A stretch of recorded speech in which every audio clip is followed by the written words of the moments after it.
Hello friends, freaky tales में आपका स्वागत है। आप सभी ने हॉलीवुड की सबसे मशहूर हॉरर फिल्म द कॉन्जरिंग देखी होगी, जो वास्तविक जीवन की कहानी पर आधारित है।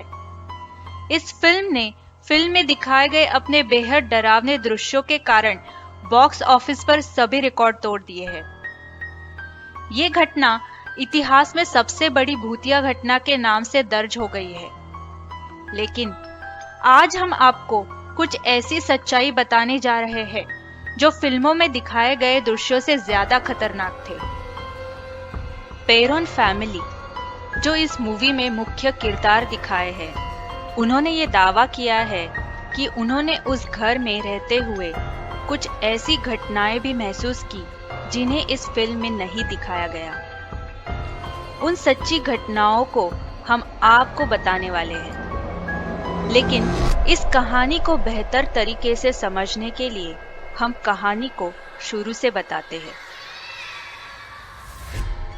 रॉजर पेरोन और उनकी पत्नी कैरोलिन ने 1971 की सर्दियों में फार्म हाउस खरीदा था। पेरोन परिवार लगभग 10 वर्षों तक उस फार्म हाउस में रहा। जैसा कि आप सभी जानते हैं कि 1971 में रॉजर और कैरोलिन पेरोन अपनी 5 बेटियां एंड्रिया, नैन्सी, क्रिस्टिन, सिंडी और अप्रैल के साथ हैरिस विला, जो कि रोड आइलैंड में है, वहां के एक फार्म हाउस में रहने चले गए। उनके साथ उनका कुत्ता भी था, जिसका नाम था सैडी। उस कुत्ते ने कुछ ऐसा अजीब महसूस किया जिसके कारण उसने घर में प्रवेश करने से इनकार कर दिया। पहले कुछ रातों के भीतर ही असामान्य गतिविधियां शुरू हो गई थी। सभी घड़ियां ठीक 3 बजे बंद हो जाती थी। घर में अजीब सी आवाजें सुनाई देती थी, जैसे कि किसी के पैरों की आहट और किसी का एकदम से कान में बड़बड़ाना। उनका कुत्ता सैडी, जिसने घर में घुसने से इनकार किया था, वो दूसरे ही दिन घर के पीछे मृत स्थिति में मिला। एक और रात अचानक कैरोलिन को घर में किसी की ताली बजने की आवाज सुनाई। जब वो जांच करने गई तो वो आत्मा द्वारा घर के तहखाने में फंस गई। उसी समय एंड्रिया और सिंडी पर भी एक चुड़ैल ने हमला किया।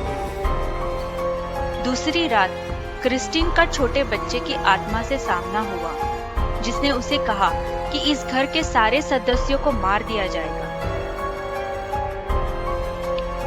इन सब चीजों से भयभीत होकर अपने और अपने परिवार को बचाने के लिए कैरोलिन ने एड और लॉरेन वॉरेन, जो कि भूत और चुड़ैल का अभ्यास करते थे, उनसे संपर्क करने का फैसला किया, जिन्होंने हाल ही में एनाबेले नामक एक गुड़िया का केस सॉल्व किया था।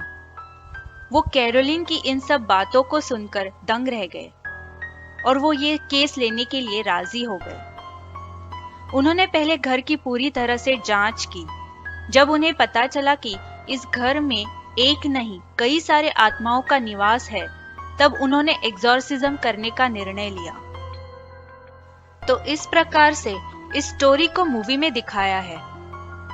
और अब हम आपको बताएंगे वो सच जो फिल्म में नहीं बताया। जैसे मैंने कहा, इस मूवी के एक सीन में ये दिखाया है कि कैरोलिन एड और लॉरेन से सहायता के लिए संपर्क करती है, लेकिन पेरोन परिवार ने कहा ये सच नहीं है।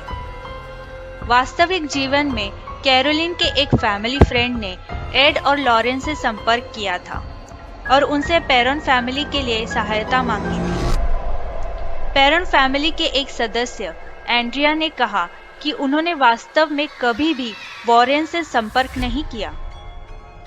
उनका दोस्त बारबरा उन्हें पुतनम में देखने गया था। उन्हें पेरोन परिवार के बारे में बारबरा ने ही सूचित किया। कैरोलिन ने खुद वॉरेन से संपर्क नहीं किया था, क्योंकि वो डरती थी कि कोई भी उसकी बात का भरोसा नहीं करेगा, सब उसे पागल समझ बैठेंगे। फिल्म का दूसरा एक सीन जिसमें कैरोलिन को उसके बेटियों के साथ हाइड एंड क्लैप खेलते हुए दिखाया है, वो वास्तविक घटना से अलग है और अविश्वसनीय है। पेरोन फैमिली कहती है कि उनका वास्तविक अनुभव बहुत भयानक था, जो फिल्म में नहीं दिखाया। इस सीन में दिखाया गया है कि कैरोलिन जो बच्चों की माँ है वो अपने आंखों पर पट्टी बांधे हुए है और बाथशेबा नाम की चुड़ैल उसे अलमारी के अंदर से ताली बजा के डराती है। लेकिन वास्तविक जीवन में खेल के दौरान सिंडी ने घर के बाहर जंगल में छिपने का फैसला किया। खेल को थोड़ा और मजेदार बनाने के लिए वो एक लकड़ी के बक्से के अंदर छिप गई और उसने बक्से को एक पैनल से ढक दिया। उस बक्से को ना तो कोई कुंडी थी ना कोई ताला था। एक बार जब उसे पता चला कि उसकी माँ और बहनें उसे ढूंढने नहीं आ रही, तो उसने पैनल को धक्का देकर खुद को बाहर निकालने का फैसला किया। लेकिन वो पैनल बिल्कुल भी नहीं हिल रहा था। उस पैनल पर कोई छेद नहीं था, जिस कारण बक्से में हवा भी नहीं आ रही थी। सिंडी ने जोर जोर से चिल्लाना शुरू किया, इस उम्मीद से कि कोई उसे सुन लेगा और उसे बाहर निकाल देगा। लेकिन 20 मिनट बाद उसे एहसास हुआ कि कोई भी नहीं आ रहा। वो वहाँ ही पसीने से लथपथ हो गई और रोने लगी। कुछ देर बाद जब उसकी बहन नैन्सी ने आकर ढक्कन खोल दिया, तब सिंडी बाहर आई। उसे सांस लेने में काफी तकलीफ हो रही थी और इस हादसे की वजह से कई दिन तक वो दिमागी संतुलन खो बैठी थी। पेरोन परिवार ने दावा किया कि एड और लॉरेन वॉरेन ने एग्जॉर्सिज्म के दौरान हालत को और भी बदतर बना दिया। फिल्म के अनुसार अंत में वॉरेन्स ने सफलतापूर्वक घर के सारे भूतों से छुटकारा पा लिया और सभी बुरी आत्माओं को साफ कर दिया।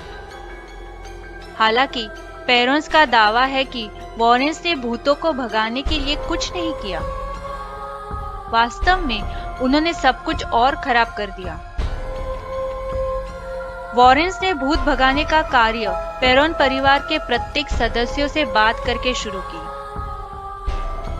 बाद में उन्होंने घर के तहखाने में माता पिता के साथ एक एक्सपेरिमेंट किया। लॉरेन ने कभी भी सार्वजनिक रूप से बात नहीं की कि एक्सपेरिमेंट के दौरान क्या हुआ था। लेकिन एग्जॉर्सिज्म के दौरान जब कैरोलिन पर सवार बाथशेबा के भूत को देखा, उससे लॉरेन कई महीनों तक भयभीत थी। एंड्रिया ने इस दौरान तहखाने में घुसने का दावा किया। उसने कहा कि उसकी माँ ने ऐसी भाषा बोलनी शुरू कर दी जो दुनिया की किसी भी भाषा से मिलती नहीं थी। तो फ्रेंड्स, आपको क्या लगता है? क्या वाकई में ये कहानी सच्ची है या पेरोन फैमिली और वॉरेन्स का मशहूर होने का सिर्फ एक प्रयास? कमेंट बॉक्स में आपकी राय शेयर कीजिए। वादा करते हैं अगली बार फिर हम आपके लिए ऐसी ही एक रोमांचक और डरावनी कहानी लेकर हाजिर होंगे। इस चैनल से जुड़े रहने के लिए और आने वाली वीडियोस देखने के लिए सब्सक्राइब बटन पे क्लिक कीजिए।